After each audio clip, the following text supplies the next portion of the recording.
going to be me and Janet tonight. There we go. Apparently. No, Oh, there we go. That's enough.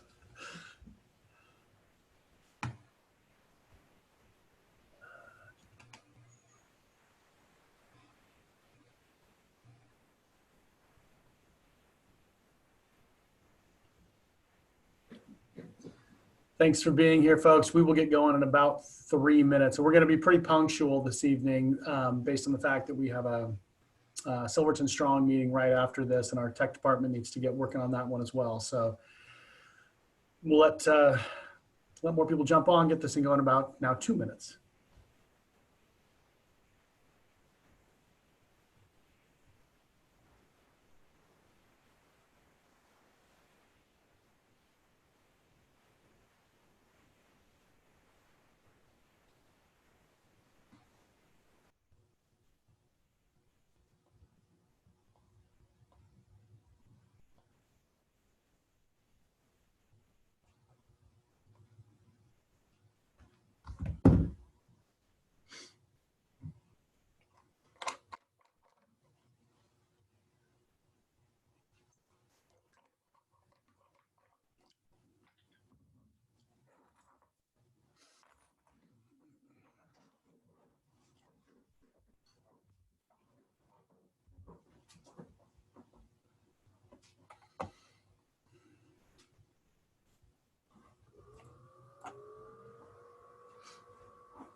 Get going in about 1 minute here.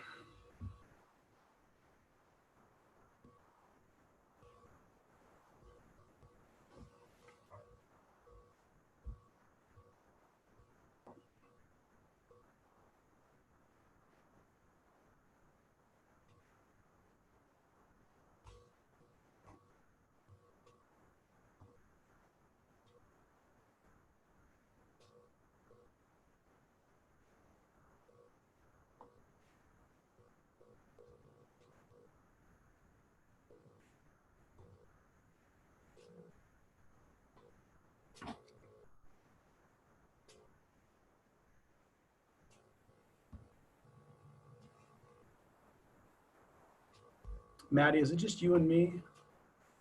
Yeah, I'm waiting for James to come in. Okay. I'll promote him as soon as he comes in. If he comes in, I don't know if he's going to be able to make it. I know Johnny's not going to be here, so.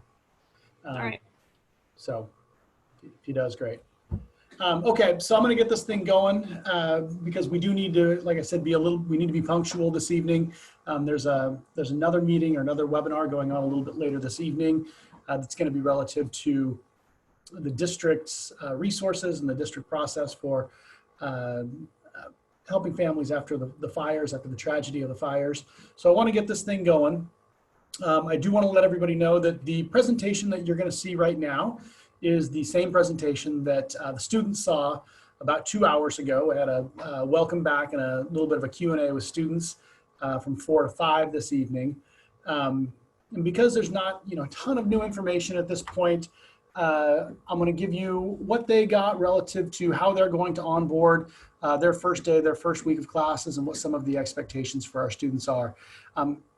Regarding that punctuality, we've been asked to keep this meeting a little bit shorter this evening to give the tech department an opportunity to get things prepared for the meeting at 7 o'clock this evening. So I'm going to try and move through this relatively quickly, get to what questions that I can. And then if there are additional questions, I would ask that you email me specifically when it's all said and done with, and we'll compile a list of questions and get those back to you as quickly as we can. Oops. So what we'll be looking at today, first of all, it'll be a welcome back. I'm going to discuss a little bit about the hybrid model versus comprehensive distance learning. Probably more, that one applies a little bit more to the students than the parents. They're going to need to understand that one a little bit better. We'll give a student's weekly schedule, what attendance is going to look like, expectations in class, new platforms, some of which you're already aware of, or some of you are already aware of, what day one is going to look like for our students, and then jump into some questions. So first of all, this was a big welcome back to our students, and I was really excited to be able to have conversations or sit in front of several of them a little bit earlier tonight. We had a few over 100 show up to our welcome back and question and answer webinar a little bit earlier. But the first thing that we had said is that this, at this point, promises to be about as unique a school year as any of them will ever have. Having been out of school since the beginning of March, expecting to come back to school even a week late in order to give our teachers an opportunity to do some training with online education, and then having that interrupted by wildfires the likes of which have this town and state have never seen. Things just got backed up, and I think at this point people are very anxious to get back in school. I know that teachers are very anxious to get back in front of students. But we are certainly promised as unique a school year as any of us have ever been through at this point right now.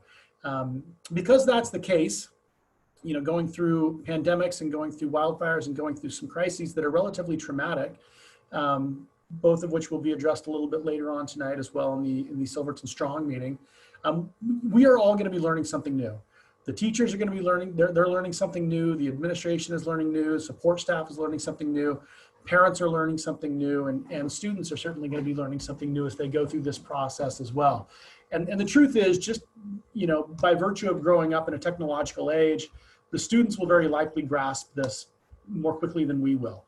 But we are going to be learning this process together. Even if they can grasp the technology a little bit quicker than we can, the process of learning in a virtual environment is just different than it is in a brick and mortar building. Because that's the case, we've assured our students, and we would assure our parents, that there's no doing this wrong. Short of just completely disengaging, there's no doing this wrong. We are going to go through this process. We are going to make adjustments as needed in order to best serve our students and best serve our families.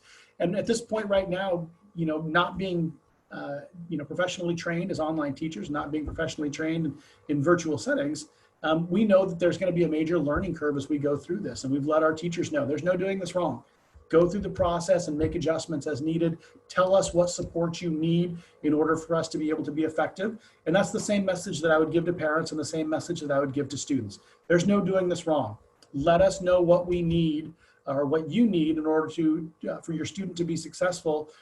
Give us an opportunity to get those resources to you or make adjustments as needed. And that's how we're going to go through this process. As we go through it, ask questions, ask for help, reach out to us, and know that if you do that, I'm very confident that we've got this, that we will make this work. Your students will have a great educational experience. We believe that you'll have a very good educational experience with your student. We're very optimistic about what we've got planned for the students, and believe that they're going to have a great experience going into the 2021 school year, that this school year really will surprise them in very pleasant ways and hopefully surprise you in some very pleasant ways moving forward. So I'm going to go through this real quickly, and I think we've already had this discussion with the parents, but I explained this to the students a little bit earlier, the hybrid model versus the comprehensive distance learning. The hybrid model only applies when we are back in person. This was the model that we were putting together at the beginning of the summer and really into the summer that had to split our students into two cohorts, cohort A and cohort B. When the metrics in the state get to a point where we can bring students back in person, we will be running the hybrid model. There will be cohort A and cohort B in person in the school. But in distance learning, cohort A and cohort B are going to be learning together. They're going to be in the same virtual classrooms together. So there will not be necessarily cohorts per se when it comes to the distance learning model. If you have questions about that, please feel free to ask. But really what that means is that any students that are in cohort A and cohort B will essentially be in one Algebra 2 class, for instance, while we're doing the online learning, the comprehensive distance learning. Here's what a student schedule will look like. And the students got this a little bit earlier. This is posted to our website now. This is our final schedule. There has been some confusion over, how many classes a day do students need to be checking into. Students need to check into all 4 of their classes, all 5 days a week. There will not be any regularly scheduled live synchronous opportunities with the exception of day one, there will not be any regularly scheduled live synchronous opportunities on Mondays. However, teachers will have activities, assignments, objectives for the day or for the week that will go out on Mondays that students will still need to be checking their Canvas and their classes every single Monday. On Tuesday from 9 to 10:25 will be a live synchronous opportunity for first period. It may not go, excuse me, it may not go the full 85 minutes as far as the live opportunity is concerned, but the instructional pieces that are going to take place during that time should be equivalent to about 85 minutes. From 10:30 to 11, there's students have an opportunity to do independent work, and staff members are available in their office for students to get in touch with them. From 11 to 12:25 is period 3, and then is lunch. And then from 1 to 3 is independent work time for students and staff office hours. We've let our teachers know that they can structure their office hours really any way they would like. The only thing that we ask is that they are available to their students for assistance during that time. Some of our teachers are going to structure it as just kind of an open live Google Meet where students can drop in and ask questions. Other teachers might structure it as in, maybe the first 20 or 30 minutes is going to be dedicated to period 1. Maybe the next 20 or 30 minutes is going to be dedicated to period 3.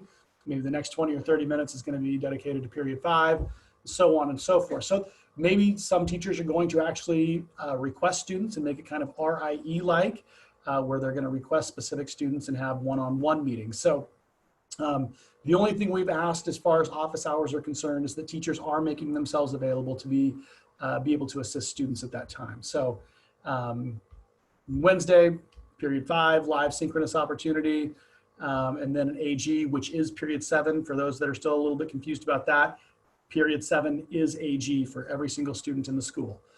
So that's what a student schedule is going to look like for the week. Again, this is posted to our website, and this will all go out to parents as well a little bit later on, maybe tonight or maybe tomorrow morning. So. Attendance. So this has been a little bit of a sticking point trying to figure out how we're going to do attendance or how we're going to take attendance. With the flexibility of the schedule, being that students don't necessarily need to be logged in at any specific time, there are live synchronous opportunities that we believe will be the best opportunities for students to learn when they have an opportunity to be in front of a live teacher.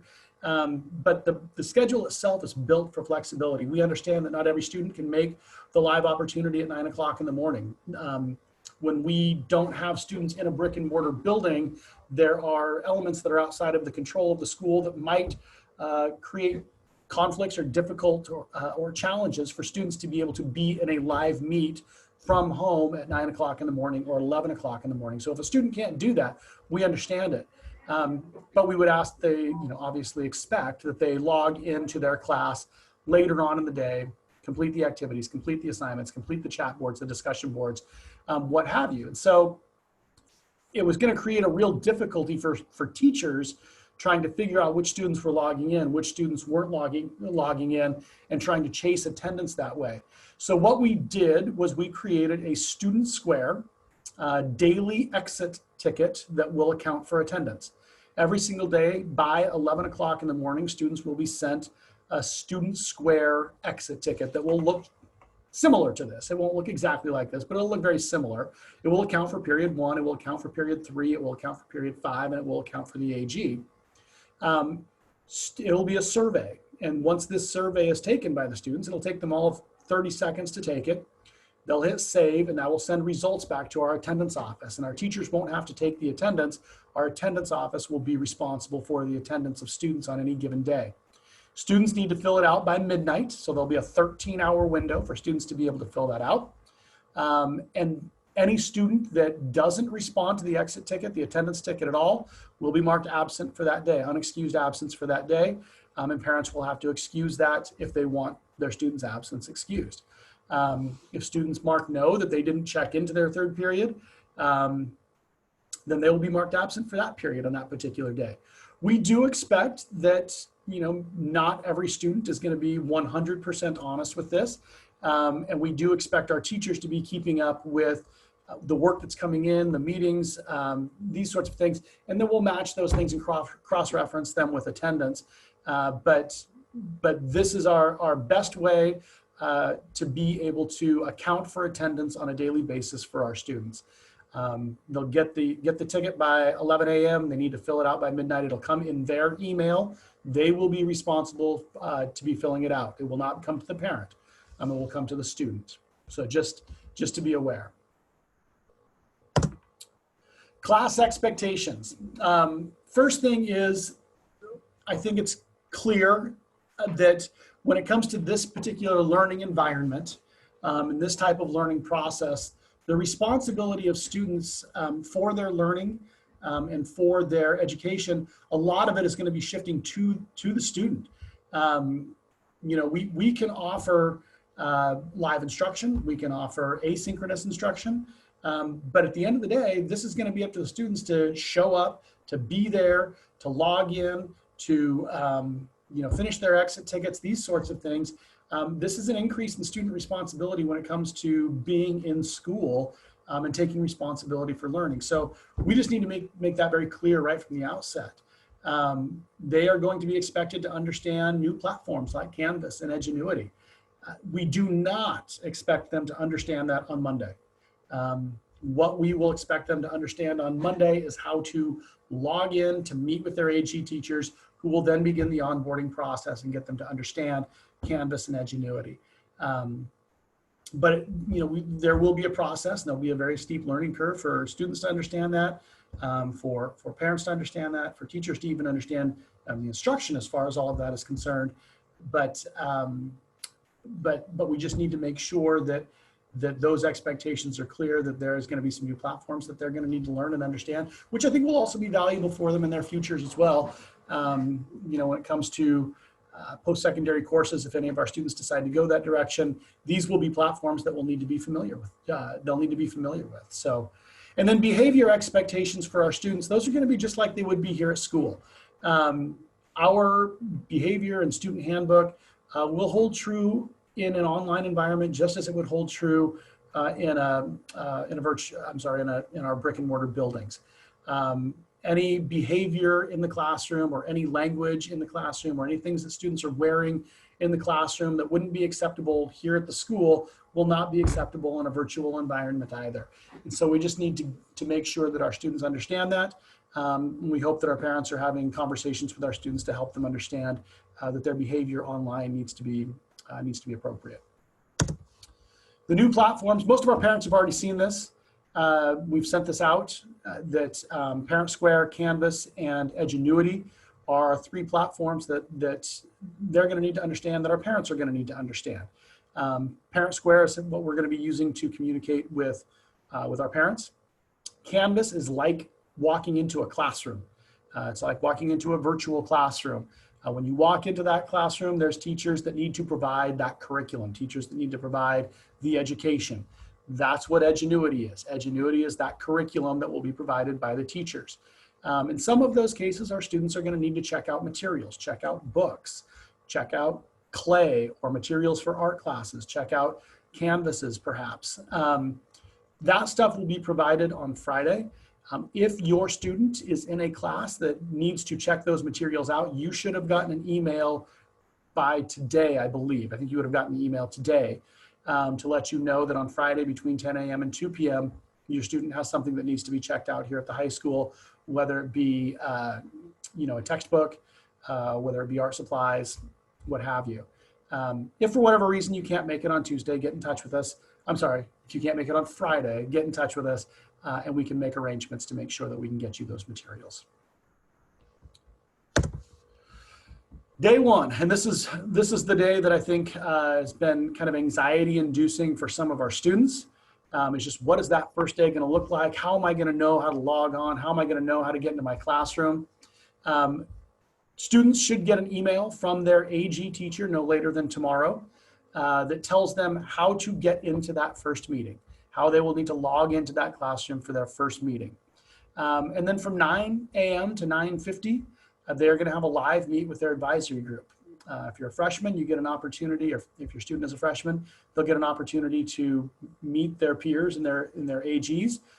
If your student is a sophomore, junior, or senior, they'll get the opportunity to reconnect with their peers in their AGs at that point. It will be social time, but it will also be an opportunity for teachers to let the students know how they will be logging into their classes, teaching them about Edgenuity, teaching them about Canvas, and then kind of getting them prepared for the next hour and 15 minutes of what they're going to be doing.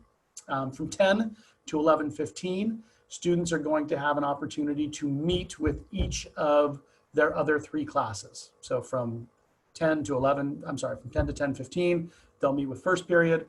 From 10:30 to 10:45, they'll meet with their third period, first period, third period, fifth period. And then from 11:30 to 12:30, they'll meet back with their AG, debrief on all of that stuff. Again, continue reconnecting, just continue with conversations and making sure that our students are getting comfortable in a virtual classroom and in a virtual environment again. And then teachers will also continue to help them with their questions relative to Canvas, their questions relative to Edgenuity. That's day 1. Students don't need to know any of that stuff prior to walking into day 1. All they're going to need to know how to do is get into that very first original AG meeting. From that point on, AG teachers will work with them and teach them how to navigate their classes, how to get into their Canvases, how to navigate Edgenuity. All of that stuff is going to be taken care of on day 1. When it comes to the rest of the week, Tuesday, Wednesday, Thursday, Friday, that is going to be time that is reserved to continue working on Canvas, working on Edgenuity, community building and team building within classes, with the exception of maybe the AP classes or dual credit, college credit courses. I wouldn't expect a whole lot of brand new content in the first week. That stuff should be reserved for mostly community building during that first week. Maybe towards the second half of the week, Thursday, Friday, you might see some new content being rolled out by some teachers for our students at that point. But the onboarding process is going to be at least that first 3 days. We know that for sure, if not that entire first week. So please just be aware of that, going into it. And then the last thing that we're going to ask before we jump into it is we highly encourage our students, and we highly encourage our parents to talk with our students about getting involved. We have a lot of extracurricular activities here at Silverton High School, and those extracurricular activities are what keep kids connected. They keep kids and students invested in school.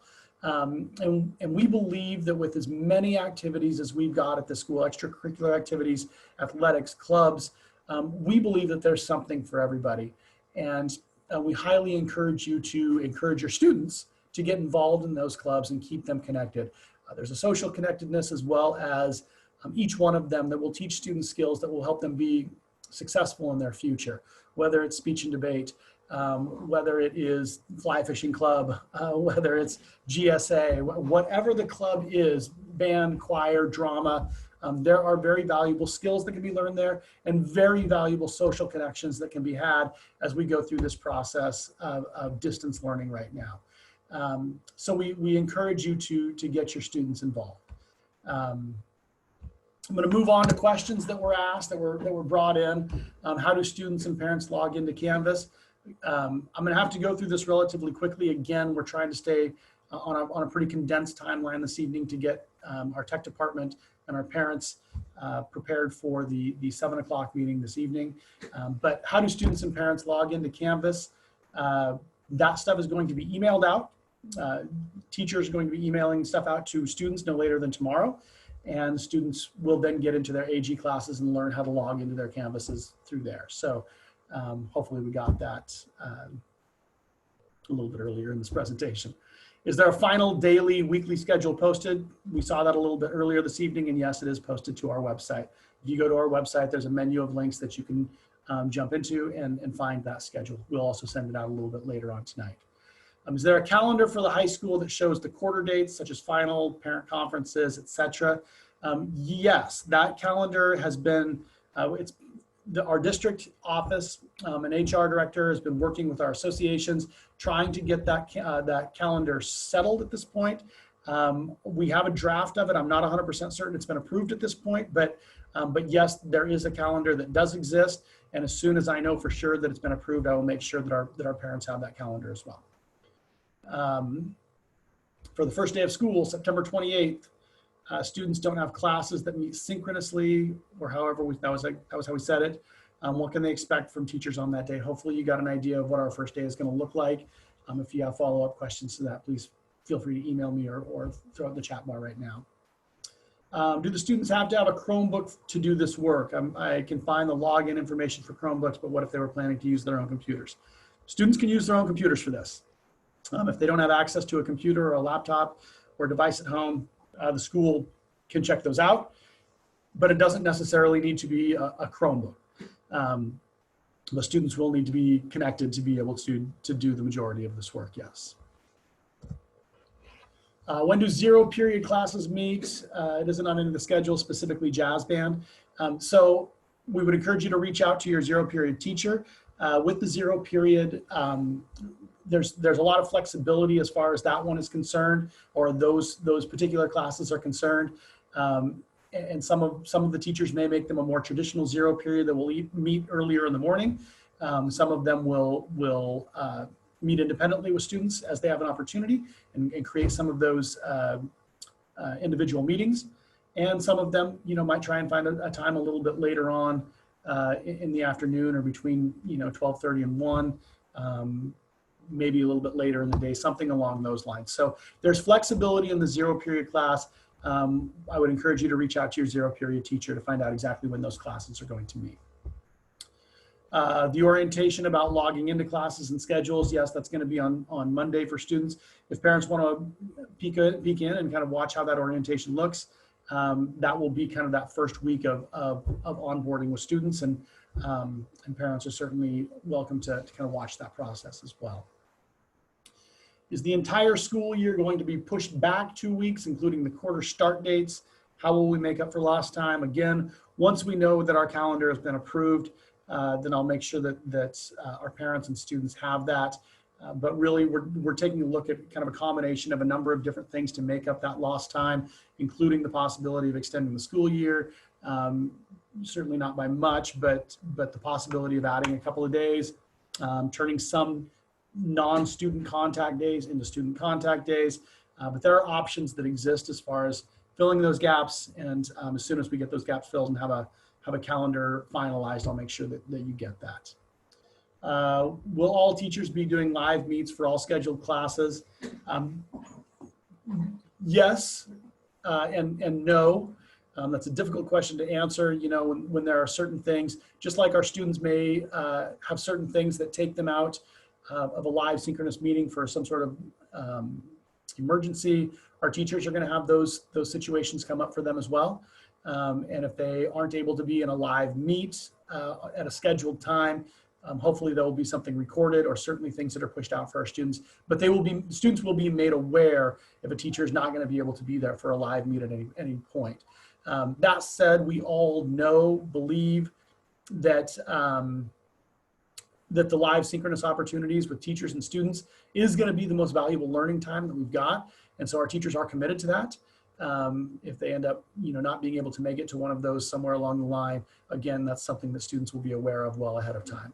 But the live synchronous meetings are scheduled regularly, and the expectation is that there will be live opportunities at that time. I read that students must sign into every class every day. So this is getting to the attendance piece. Again, there's a lot of flexibility on when students sign into their class and when they complete the work in their classes. The work can be done in the evenings. If a student isn't able to make it to a live synchronous opportunity at 9 o'clock or 11 o'clock, and the student can only be there at 5 o'clock or 6 o'clock and do the work and complete the activities and complete the assignments, they can still complete the exit ticket at that time before midnight and still be marked present for that day. So this is set up to be very flexible. So that's what we got at this point right now. If there's other questions, I think a few things might have come into the question and answer bar. Mr. Rise, were there some other questions that came up there that we need to answer right now? Yes, there were a couple up there. I think that you've answered a couple of them, but there are 4. So the first one I see up there is what is Student Square? Student Square is the same thing as Parent Square. It just communicates with students. So we will make sure that you know it will replace pretty much every communication avenue of communication that we use at the high school with students, like the Remind app, you know, perhaps Facebook or other social media. Our primary mode of communication with students for classes will be Canvas, but for general communication otherwise, it will be through Student Square. And that's how we're going to take attendance with our students as well. How many platforms are we going to keep track of? So WASL is the grade book, Parent Square is communication. Canvas is really more geared towards the students. That's their classroom. I would say think of Canvas as walking. If you were looking at trying to compare these things to a regular school, a student logging into Canvas would be like a student walking into a classroom.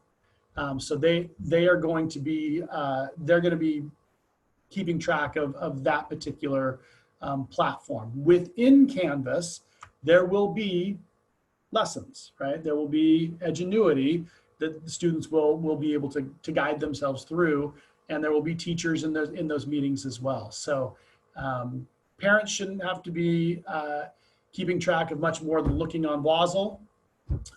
You know, for student grades, that's still going to be the primary mode of teachers, of parents looking at student grades, and then Parent Square, which is going to be the communication piece between the school and parents. It says that students need to check into all 4 classes each day. So if they only have 2 live instruction classes, they still need to at least check into the others. So there will only be 2 live opportunities per day, but students will actually have class for all 4 of their classes each day. So yes, they will need to check into all 4 classes all 5 days of the week. When students get the daily survey for attendance, do they need to say every day that they are doing each period to be counted as present? Yeah, that is what it means. I don't know exactly what the wording of those attendance exit tickets are going to look like, but there definitely needs to be something that's accountable to logging in, understanding, doing the work for the classes on every day. So yes is the answer to that. Why aren't kids attending all 4 classes daily? Are ODE standards really that low? Students are attending all 4 classes every single day, Monday, Tuesday, Wednesday, Thursday, and Friday. They will only be given live synchronous opportunities for 2 of them in any given day. So yeah, students will be attending all 4 classes, all 5 days of the week. They will need to log in, there will be activities, there will be assignments, there will be lessons, there will be readings for all 4 classes, all 5 days of the week. Why have 0 period classes not been scheduled yet? Doesn't school start on Monday? 0 period classes, oftentimes, like even if you talk about like jazz band, those 0 period classes typically are something that gets scheduled in the first couple of weeks of school. And so what we're doing here is giving teachers an opportunity to figure out what's going to work best for their students, because there's an extra period that's being taught at that time, which means it's an extra period that our teachers are responsible for at that time. It's an extra period that our students are responsible for at that time. And so we're trying to figure out what's going to work best in schedules, whether it's the early 7 a.m. meeting, which it very well may be, or whether there's individual contacts that are going to work best for students. We need to figure that out, and once we do, we'll make sure that those get scheduled, and our teachers are aware of that, and we'll communicate with our students, so and parents. Are there I don't see any other open questions at this point. Looks good. Oh, this one just came up. When did Monday become a teaching day? Monday's always been a teaching day. Just because there are no live synchronous opportunities on a regularly scheduled basis for students on that day, that has never been a day that has just been an open, free day where there's no instruction. That instruction was always going to be online for our students at that time. There was never There was never a doubt about that. That was always going to be the case. And there's a steep learning curve in understanding a lot of this stuff. And when we first look at that schedule and we see that teachers are using that time for PLCs and for planning and that, sometimes it might appear as though the students aren't going to be responsible for anything that day. They are. Teachers are going to have stuff pushed out on Mondays for our students to be responsible for, and that's been part of the plan from the beginning. So